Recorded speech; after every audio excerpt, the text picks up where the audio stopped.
Welcome to the root of all success with the real Jason Duncan, a podcast that explores how the world's most powerful entrepreneurs unlocked success and how their stories can help you do the same. A successful educator turned entrepreneur, Jason has built multi-million-dollar businesses that have been featured in Inc. magazine and Entrepreneur magazine. His life's mission now is helping entrepreneurs live what he calls #the exit lifestyle. Introducing TEDx speaker, mastermind leader, author, entrepreneur, cigar aficionado, motorcycle enthusiast, and host of the root of all success, the real Jason Duncan. The real Jason Duncan. Welcome back to another episode. It's the real Jason Duncan here. I'm so glad that you're taking the time to listen today. I have a fantastic guest today. David Meltzer is going to be joining us. If you've ever heard of or seen the movie Jerry Maguire, well, you're about in for a treat because this guy was involved in that movie. Is his firm, his law firm, which was the Leigh Steinberg Sports Agency and Entertainment Agency, that movie was made about him. And one of the cool things about doing this show is I get to have access to people like David that I wouldn't normally have access to, but because I have a good show and people listen to the show, and I invited him to be on, he's agreed to come on and be on the show. So listen, I want you to pay attention to what he talks about. But let me give you a little bit of what kind of his background. So he's a co-founder of Sports One Marketing. He formerly served as the CEO of the Leigh Steinberg Agency, which we talked about just a moment ago. He's a 3-time international best-selling author, a top 100 business coach, and a host of the Top Entrepreneur podcast, The Playbook. He's the executive producer of 2 Apple TV shows, which is The 2-Minute Drill and Office Hours. He's also the executive producer of Entrepreneur's #1 digital business show, Elevator Pitch. And he's featured in many books, movies, TV shows, such as The World's Greatest Motivators, Think and Grow Rich, which, by the way, I'm going to show this later when I talk to him. But we're going to talk a lot about Think and Grow Rich and how important that book is and how he was featured in it. Additionally, he's been recognized by Variety Magazine as their Sports Humanitarian of the Year and awarded the Ellis Island Medal of Honor. He's going to tell a story about the crushing blow to his what he thought would be his legacy and his impact on the world when he lost everything and had to file bankruptcy, and even to the point of having to deliver some bad news to his mom about her house. But he's recovered from all of that. And now his mission is to empower over 1 billion people to be happy. And this mission is what drives him to do what he does every day on a consistent basis. And I want you to pay attention when I get to the point in the show where I ask him about his definition of success. Listen very carefully, pause it, rewind it, and listen again. Please welcome to the show, David Meltzer. Well, Dave, welcome to the show, The Root of All Success. I'm so glad that you're here today with me. I can't think of a better place to be and a better topic to speak about than success. Well, you've had a lot of success as an entrepreneur. You've had the sports agency, all the stuff that you've done, the movie, which I want to talk a little bit about how that kind of plays into your story. But one of the things that I really love about this show is getting to connect with people that I probably would never otherwise have the opportunity to sit down with. And I count you as one of those guys. I mean, you've got some notoriety, some fame. You've done some amazing things in the entrepreneurial space, in the social media space, in the influencing space. And it's an honor as a host to get and sit down with people just like you. And, I got to be on one of your lives on IG not too long ago, and it was a pleasure. You were sitting in your car and we were having a conversation. And the guy that was on before me was a young guy from somewhere in Africa who was a great speaker, real young. I don't remember his name, but you do some impressive things and you want to make 1 billion people happy. So how's that going? Yeah, so over 1 billion, don't limit me, but it's going really well. And I think it stems from my experience as an entrepreneur, understanding how things aggregate, how exponential growth works, and how to detach our emotions from an outcome. But most importantly, how to think big, how to, scare yourself and others with what you want or think you want in the future. And empowering over 1 billion people to be happy by finding 1,000 people like you, Jason, to empower 1,000 to empower 1,000. The math gets really simple. The objective of being able to articulate and communicate effectively with someone like you to be able to then empower another 1,000 to empower 1,000. But 1,000 is a million times 1,000 is a billion. I'm going for over a billion people, a collective consciousness to change the world. I know it scares people on an airplane when they ask me what I do, and I'm like, I'm changing the world. They kind of move over a little bit, but I know I'm on the right track as an entrepreneur when I scare the hell out of people with what I want to do. Well, if your dreams aren't big, they're just kind of nice things to think about, right? Yeah, you gotta have big dreams. Well, how did you get your start as an entrepreneur? Now some people say, well, it was when I was a kid, I mowed grass or whatever, but what was it for you that got you started as an entrepreneur? Well, I wanted to be rich. So that was the first start. My mom, I had a single mom who raised 6 kids in Akron, Ohio, packed my dinner in a paper bag, worked 2 jobs. And the only time we weren't happy, all of us, my mom and her 6 kids, was when there was financial stress. So great importance became about making a lot of money and, understanding going to law school that I'd be limited by hourly wage did not excite me. And so, getting out of law school, getting a job offer to be a litigator, maybe $500 an hour, which, as a poor kid seemed like a lot of money, but I could not limit myself by an hourly wage. And so I went a different route. I sold internet legal research online and was a millionaire 9 months out of law school. So luckily for me, very successful early on as an entrepreneur propelled me to continue that pursuit of being an entrepreneur, of not limiting myself by an hourly wage. Why do you think so many people settle for the hourly wage? Security. Look, and I'm fine with it. I think a lot of people diminish respect on people that are okay supporting their families and not taking risks. I teach everybody, whether it be your education or your investment or your skills, knowledge, and desire, and how applicable to a job, profession, a career, and industry, to do their own timing and risk tolerance analysis. And look, some people's timing and risk tolerance are completely aligned with working for somebody and making an hourly wage. And I support it fully. It's not for me, right? My personal experiential giving and receiving values are much bigger. And I love taking that risk. I've risked everything and I've lost everything. And to me, that meaning that I gained from losing over $100 million and going bankrupt is absolutely one of the greatest experiences of my life. And I wouldn't be where I am today but for that. Now, when it happened, that wasn't the meaning that I gave that inflection point or defined moment. But today, I can gladly say, after making it all back and living my life of my dreams, that it is a great experience to lose everything. Anybody in the middle of that can't have that meaning in it. I don't know that I've ever met anybody who's in the middle of the shit show or the tornado or whatever in the middle that goes, this is going to be awesome. We hear people say, this happens for you, not to you. Look, I get it. But in the middle, man, you ain't thinking that. So when do you come out of it? If you would, let me just interject, because that's an interesting point, right? I tell people all the time, if you were able to do that, you wouldn't be in that situation.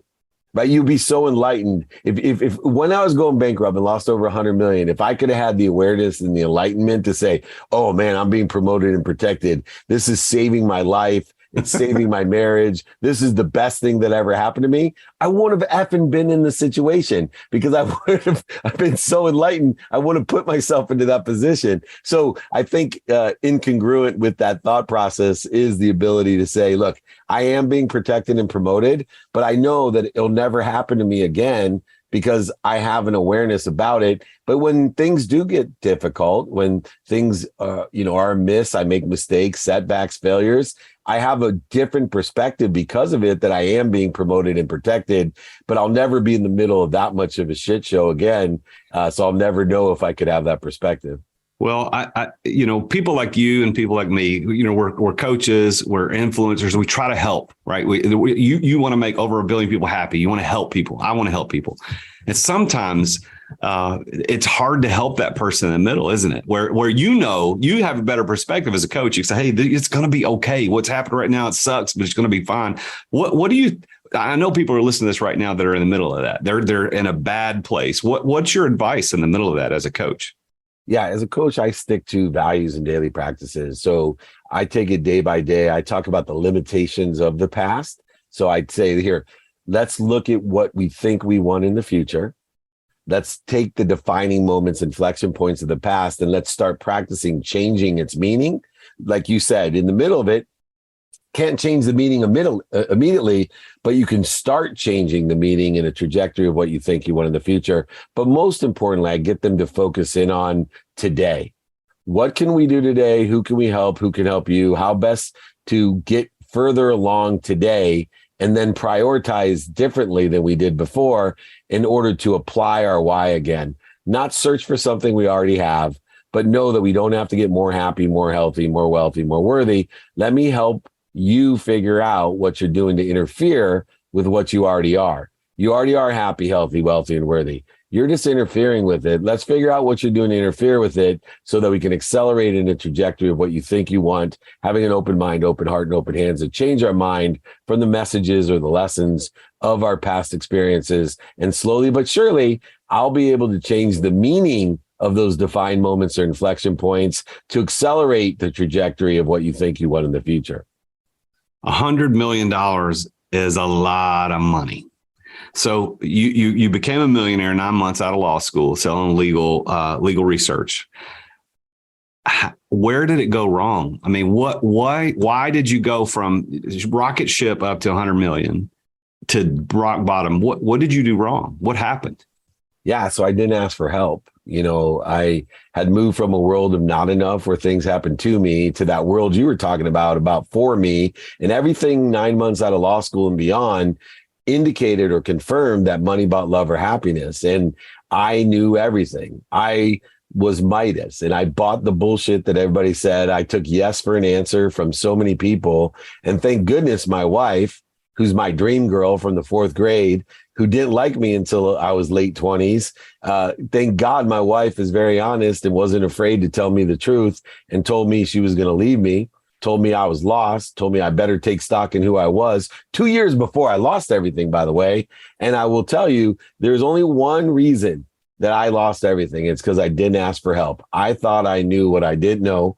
I could have found someone in a situation that could have given me directions or guidance, but because I never had anything but success since the time I was 24 out of law school, I thought that I knew everything. And I'll tell you what I've learned is I don't know what I don't know. And I now live in a world of more than enough where my faith is not in me getting it done, but me getting out of my own way, clearing the interference between me and what I have faith in, an omniscient, all powerful, all knowing, omnipresent source that loves me more than my mom, who will slap me on the hands if I reach out to touch a fire.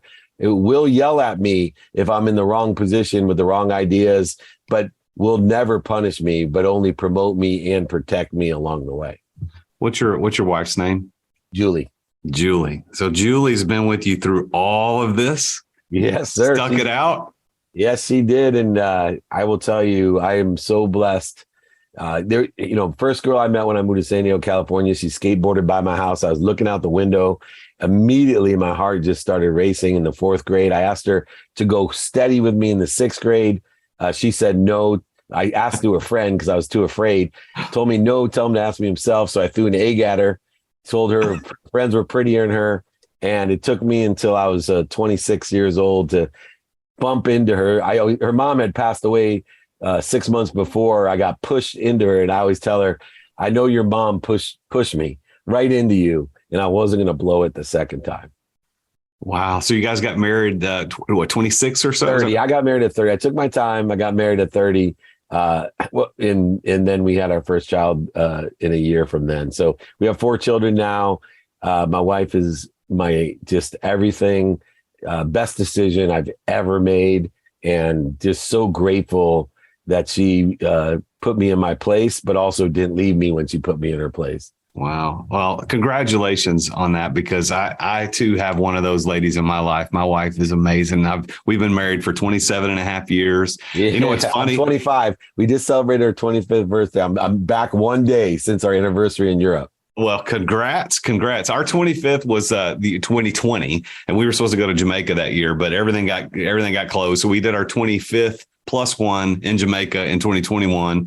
And she's my best friend, best thing that ever happened to me. And what's really funny is that the most views I've ever had on any video ever is like 25 million views. And I was on another podcast as a guest and talking about my wife, and that clip, 25 million people. And it's crazy, absolutely crazy, because people don't think about long-term relationships the way you think about it and the way I think about it. Wives, husbands are disposable. We'll get another one when it's inconvenient. But Julie could have certainly disposed of you because you made a bunch of mistakes and you lost everything. Like, that's the way people think. You go to the comments, that's what people say. That's what you have to do. When he loses everything, you got to go get another man. That's not how this works. No, and it wasn't just I lost everything, right? I wasn't treating her the way that she should have been treating, right? I wasn't telling the truth. I was going places I shouldn't go. I surround myself with people I shouldn't surround myself with. And, she not only didn't leave me, but set me straight and told me, I'm leaving. I don't want to stay around, watch you die. I don't want my girls to watch your behavior. You're not the man I married. But if you take stock in who you are and what you want to become, I'm willing to work this out with you and stay with you and help you work this out. And man, I'm a different person today, 16 years later, than the day that she stood at my door to rock my world and tell me she's leaving. So you went from 0 to 100 million. How long did you have? And of course, we're rounding numbers, but how long did you have the 100 before you lost the 100? I mean, was it a long period of time? Yeah. So 6 years, okay. We were always hovering in there. I owned a golf course, a ski mountain, homes around the world. And, but I spent a lot. And so, I probably would have had a lot more than 100 million if I wasn't buying stupid things like Ferraris and boats and planes and stupid stuff. But look, I'm one of those people, as much as it hurt. And I'll tell you that one of the hardest things, like I said, my wife was going to leave me 2 years before I lost everything. She predicted what was going to happen. Right. I just said it. But imagine this. You wake up. I've been on the right path for 2 years. I wake up, I just created so many bad causes and things I couldn't get out of. And I not only woke up and had to claim bankruptcy, lost everything, movers at the door, foreclosure signs everywhere, repos. I mean, the litigation was beyond belief. But the worst thing was this, man. The only reason I wanted to be rich is I wanted to buy my mom a house, right? I 6 kids in a 2-bedroom apartment in Akron, Ohio. Only time we weren't happy was financial stress. And I dreamed to buy my mom a house, which I bought her 9 months out of law school, bought her a second house later on, a bigger house right down the street from me. And guess what? The hardest thing I ever had to do was to walk down to my mom's house and tell her not only did I lose everything, but I never took her house out of my name. So I lost her house and she had to move. Now, as hard as that was, it was one of the greatest moments of my life in reflection, as we stated, because I thought for sure, if anyone's old enough and ever seen Sanford and Son, Elizabeth, I'm coming, Elizabeth. I thought when I told my mom, when I told my mom she lost her house and had to move, that she was going to drop. Like literally, it was hard enough to tell her I went bankrupt, but I thought for sure she was going to drop. And all she did, I knocked on that door. Once I saw her face, I still get choked up today thinking about it. I just started crying and she got so scared. She like, "Oh, honey, what happened? Is everybody okay?" I'm like, yeah, everyone's fine, Mom. I said, but I really screwed up. I lost everything. I lost your house and you got to move. And she said, "Are you okay?" I said, "Mom, I don't think you heard me. You have to move out of this house." She said, oh, do you need some money? I'm like, "Mom, did you hear me?" "Yes, I heard you. You lost everything and I have to move, but are you okay?" Man, that to me showed me how lost I was. I ridiculed my mom for so many years. She would tell me things, telling me I was lost. My wife would tell me I was lost. And I was like, "Mom, I make more in one day than you made in 10 years as a teacher. In one day, you're going to tell me I'm lost?" Right? I'll tell you, when my mom told me, "Am I okay?" I was lost. I realized at that moment that I had no clue what my wife and my mom knew. And I was going to set myself on a different path to learn how you can live in unconditional love, that money doesn't buy you love or happiness. It just allows you to shop. And I've been shopping for the wrong things, and I got to change my ways and change my shopping habits. Wow, man, that's powerful. You got two great ladies in your life that helped you. You know, your mom with Julie, and I think you have daughters too. You were just talking about 3 daughters and 1 son. Yes, sir. Yeah, so you got a lot of powerful ladies that are very, very influential in your life. We all need those in our lives. So you went from nothing out of law school, became a millionaire, got up to $100 million, jet setting, living the life, buying people's stuff, buying stupid stuff. You had it for about 6 years, and then it all came crashing down because you didn't ask for help. So how long before you asked for help so that you could just start the rebuilding process? Well, I've been on this journey learning and surrounding myself with the right people, the right ideas, working with, the guys from The Secret. So Jack Canfield and Bob Proctor and all these guys were guiding me. I asked for help before I lost everything. I got mentors in my life to help me understand what was going on. So believe it or not, it only took me 2 weeks to make my first $1 million after I claimed bankruptcy. But it was about 2 years and 2 weeks because I was on a journey learning, even though I was losing all the different money that I was losing because I, couldn't recover fast enough from all the stupid stuff I was doing. But I was on the right path, growing and learning for 2 years before I went bankrupt. And then it only took me 2 weeks because I'd put in the work, asked for enough help. I had people surrounding me to give me options, opportunities, and touches of favor. I was running the most notable sports agency in the world at the time. One of the most interesting things about the money that I had, it wasn't just that I had so much money. It was that I had access to stuff that even billionaires could afford to do. I was running the most notable sports agency. They made the movie Jerry Maguire about my firm and Leigh Steinberg, who most people know. And so I could sit on the sidelines of the Super Bowl. I was representing everything from the Clemente Award to the Hall of Fame, just ridiculous opportunities. So it's one thing to have money, but it's another thing to have that much money when you have access to things that even people who have more money than you can't even access. Let's take a quick break to thank our amazing sponsors for making this podcast possible. As an entrepreneur, I know that you have to deal with sales on a regular basis. I mean, every entrepreneur does. And if you aren't paying attention to sales as an entrepreneur, you're not going to be an entrepreneur for very long. But I've got a sponsor of this show called Dub that helps you bring the personal back to sales.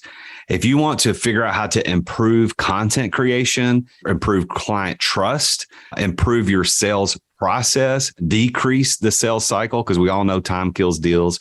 If you want to increase client bookings and increase conversions, you need to take a look at Dub. There's a special offer for Dub for listeners to The Root of All Success at therealjasonduncan.com/Dub. And that's DUBB. I've been using this for years. I'm a huge fan, and I'm so honored that they're our primary sponsor of the podcast. They have helped over 60,000 businesses around the world communicate better, to make sales easier, to make sales more personal. Dub is built for growing teams. I mean, you can set up video emails, you can set up custom onboarding, you can do admin reporting, anything you need around video and sales and automation. Dub is there. You can try Dub now. Your conversions to sales are waiting. All you got to do is go to therealjasonduncan.com/Dub. And there you're going to get 2 weeks for free to try Dub. Plus, you're going to get 50% off your first 2 months of Dub. You can't beat that. So go check it out. Go to therealjasonduncan.com/Dub. 40 years ago, you weren't in business unless you had your business in the Yellow Pages. You remember those things? And 30 years ago, you weren't in business unless you had a door-to-door salesman. 20 years ago, you weren't in business unless you had a website. And today, you're not in business unless you're doing social media content. Am I right? Social media content. Social media content in the form of like micro content, which is 30 to 60 second spots on Instagram Reels or TikTok or YouTube Shorts. That's the way business is done. As a matter of fact, that may be how you found out about this podcast or me as a business coach. This medium that we're using today to communicate what we do is vitally important. And just recording yourself isn't enough. You've got to do it right. And my friends over at Story do it right. And one of the problems with doing it wrong is that you sit around thinking, well, what the heck am I going to record? What am I going to say? How am I going to say it? Like, I don't know what to talk about. Well, story takes all of that away from you. Stop wasting time trying to come up with content, because story will send you a video prompt on what to record. You can pick the categories you want to record in, whether it's real estate, entrepreneurship, finance, relationship, leadership, life insurance. It could be anything. Don't waste time on that. And by the way, if you're not confident in talking on video, or if the video editing portion takes up way too much of your time, Story will edit the videos to perform well on social media. They add the subtitles, the pop-ups, the zoom cuts. They remove all the filler words like and and. They remove the awkward pauses. And then they take that video and post it for you. They write the captions, they add the relevant hashtags, and they post it on the platforms that you care about the most. It's exactly what you need to be in business today and to be successful at it. So if you want to learn how to do social media the way the influencers do, you need to go to therealjasonduncan.com/story. And that's story with 2 Y's. Why? Because they're awesome. Go to therealjasonduncan.com/story. That's STORYY for 10% off your first 3 months to try Story out. You're going to thank me later. Thanks for listening to our sponsors. Now, back to the show. Yeah, when we use the wrong measuring stick at times in our life, don't we? The measuring stick of just of money versus the measuring stick of access versus the measuring stick of time. I think for me, time is the most important thing, and I wouldn't trade $1 billion for time. Like I want time. Time is the most important thing for me. So I'm glad to see that you had some perspective about that. So tell us a little bit about the Jerry Maguire, the movie. Was that pre-bankruptcy or post-bankruptcy? Pre. Oh yeah, it was pre, and I was just blessed to be hired as the chief executive officer of the notable sports agency. At that time, which was a big deal. This is funny how things changed. We used to brag when I was the CEO of the agency that we had managed over $2 billion in management. Right now, that's like 4 contracts. Yeah, it's crazy. Think about this. We had Steve Young, Warren Moon, and Troy Aikman together. We maybe made 30 million, right? Together. And Russell Wilson just signed like a $250 million contract with the Broncos. Well, Leigh represents Pat Mahomes, and he makes $50 million a year. Just him, $500 million 10-year, $50 million a year contract. One client, $500 million. That's insane. I just flew back from Vegas yesterday. I didn't crawl into bed till like 2:00 this morning. And on the way back, I watched on my iPad the movie American Underdog, about Kurt Warner. Yeah. And that was a great movie. Holy crap. I didn't understand. Of course, I'm a Tennessee Titans fan because I'm from Nashville. So he beat us in the Super Bowl. So I've always been a little upset about that. But the story behind that is so good. And I can only imagine you've got so many of those cool stories because you know what it's like to be behind the scenes. And these guys are just trying to get it and try to get it and trying to get it. And they finally hit it and get millions of dollars in the contract. Do you have any particular stories that come to the top of your mind about someone that you can say, yeah, this was a cool story? I'll tell you a story about a Tennessee Titan, actually. A guy named Myron Rolle. Myron Rolle was the number 1 recruited athlete out of high school, went to Florida State, graduated in 3 years. He won the Rhodes Scholarship and decided not to go into the NFL, but take a year off to study at Oxford. He wanted to be a brain surgeon. And he ended up coming back, getting drafted by the Titans. And he ended up only making the practice squad and ended up going to Harvard Med School and becoming a brain surgeon. And he'll probably be a senator, if not a president someday, which will be, to me, the most significant person I've ever represented, Myron Rolle, for the impact that'll have on the world. But, Ricky Williams is a really interesting story. Ironically, I went to the same high school as Ricky.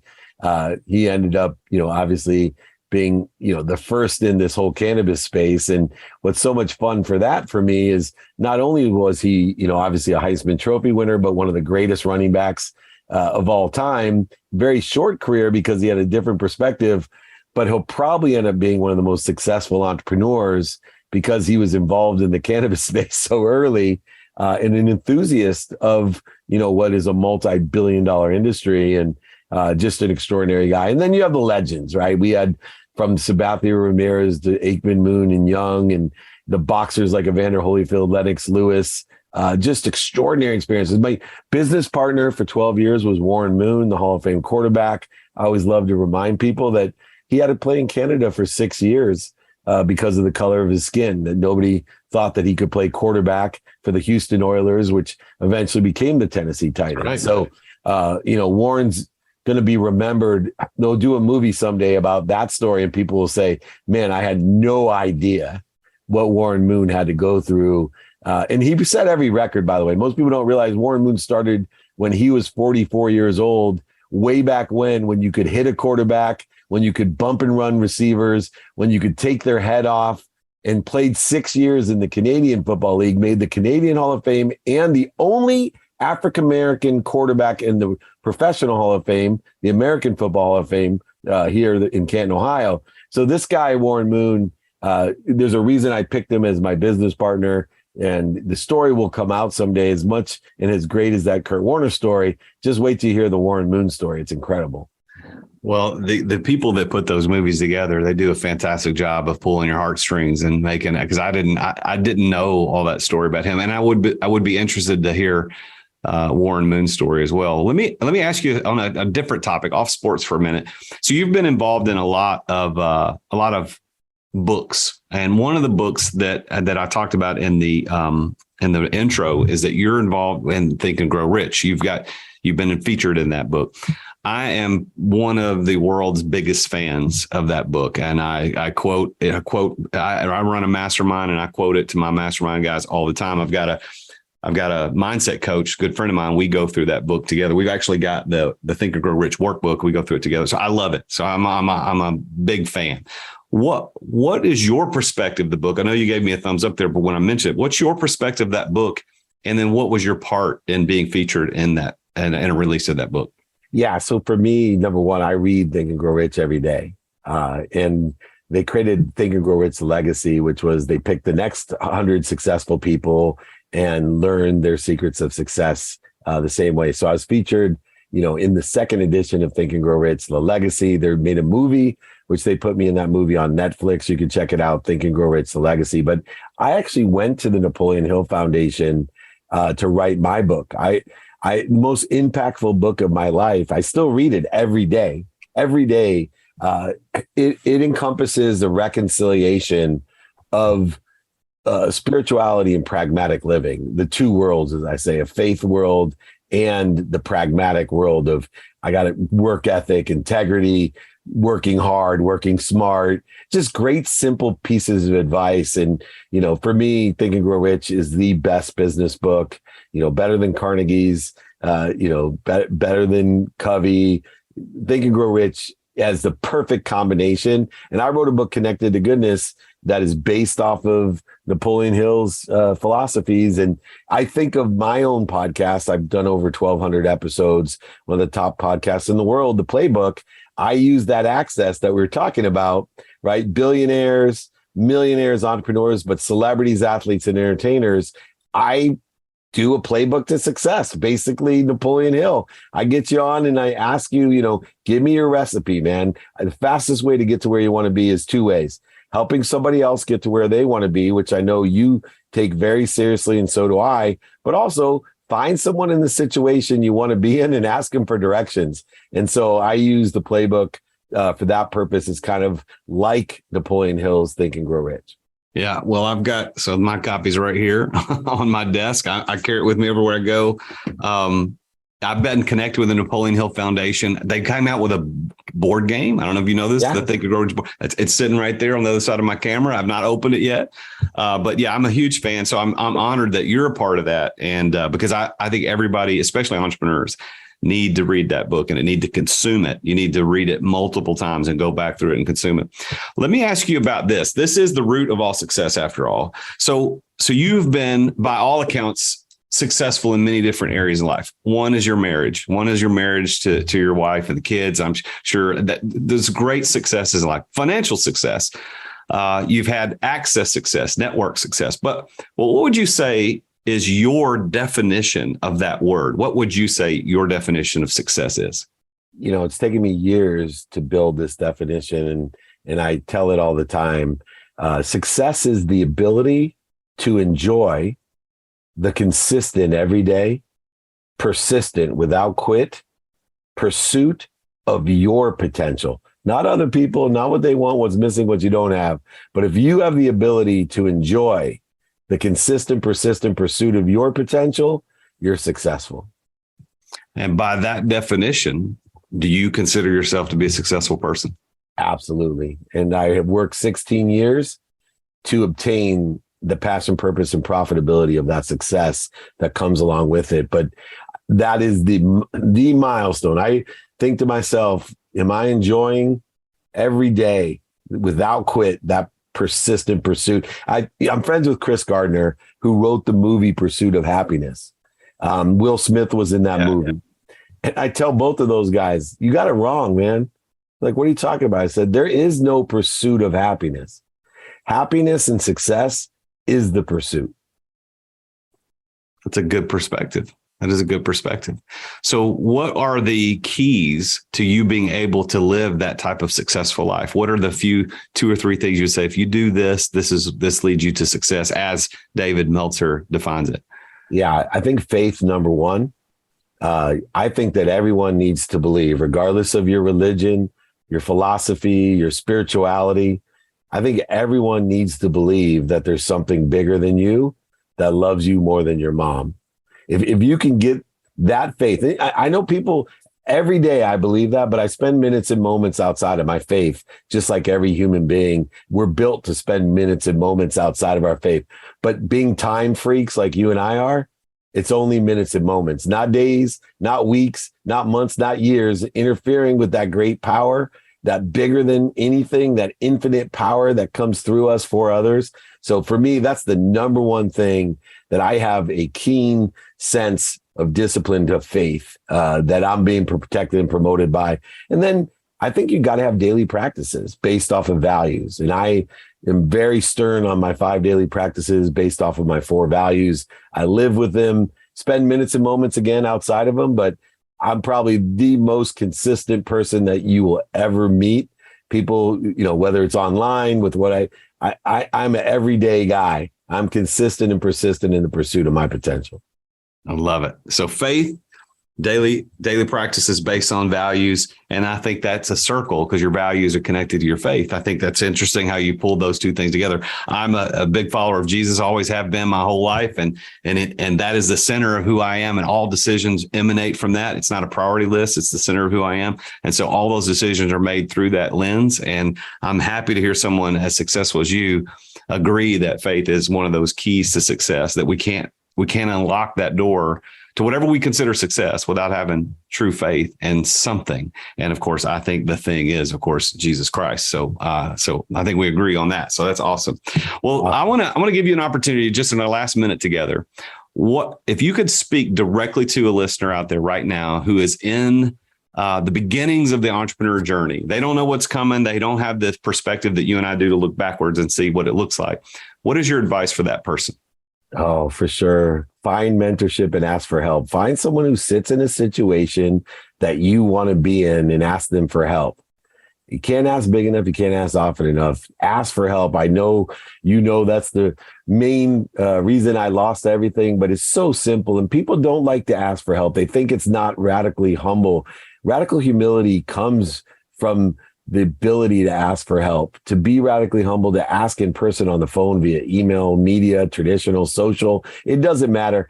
Every day I ask for help. Every day my prayers are simply, may God put at least 10 people in front of me that I can help. But more importantly, may God put at least 10 people in front of me that can help me. And we know the fastest way to get to what you want in business is to help other people get what they want in business, but also to ask for help. For someone to help you. And, if you doubt the ability to ask for help, think about how you feel when someone asks you for help, and give them the opportunity to feel that way by asking them for help as well. There is a lot of power in asking for help, just like David Meltzer shared with us. David, It's such an honor to connect with you. I want to encourage everybody to go look you up on Instagram, look you up on YouTube. You just find him at David Meltzer, at David Meltzer. Follow this guy. He does lives on IGs almost every day. At least I think you do it every day. I see it pop up on my feed. So go follow him on Instagram. Go look him up and subscribe to his YouTube channel, LinkedIn, TikTok. He's got 237,000 followers on TikTok. So he's not dancing. I haven't seen you dance yet. So that's probably pretty good. But Dave, thank you for being here. It's such an honor to talk to you. Congratulations on all your success. Thank you, sir. I look forward to doing more with you. Jason Duncan, one of my 1,000 stewards of success. Thank you so much. Well, there you have it. Another very successful entrepreneur about his journey to success and failure and back again. And I love what he said about his wife. But Julie, when you listen to this, Julie, you're a very special lady. And I know that David probably tells you that, but from the outside looking in, as a man who just admires other people's success, I admire what you were able to do for him, what you were able to do to predict the failure and yet stick through it and then watch him rebuild and help him rebuild that. So congratulations to you, David. Congratulations to you, Julie. And for all of us that are sitting and listening to this in our cars or walking our dogs or exercising, whatever it is that we're doing, don't miss the nuggets of wisdom that you get from people like David Meltzer. This guy has done it all, and he's now on a journey to help others be happy. So don't miss that.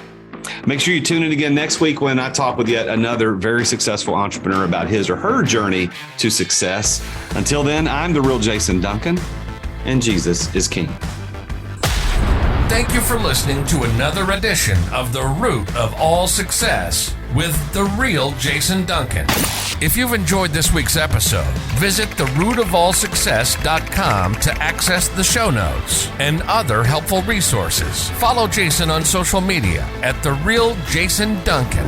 Are you an entrepreneur who feels trapped in the weeds of daily operations, not experiencing the freedom you thought you'd have as a business owner? Want to know the way out? Take Jason's free exit readiness assessment to see how close you are to getting ready to experience true freedom and success as an entrepreneur.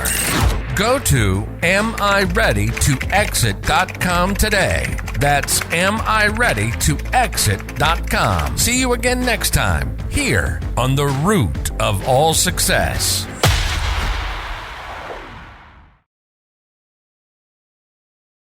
This podcast is a part of the C-Suite Radio Network.